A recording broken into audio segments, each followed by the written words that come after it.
No niin. Kävin hakemassa linnunpöntön puusta ja oli niin hiljasta, niin ajattelin tarkistaa, että joko täältä on lähdetty, ja olihan sieltä lähdetty.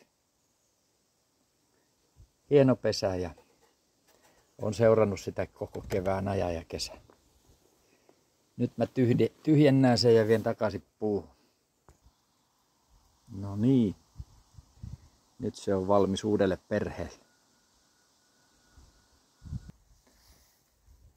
Tää on kätevä systeemi, kun se takaseinä on tuolla valmiina puussa ja se tulee tuohon. Nostetaan vaan tää pönttö, niin se on aina helppo käydä tyhjäämässä.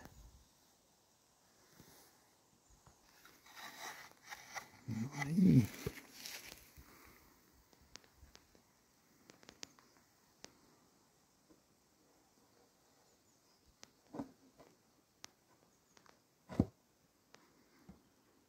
Noin.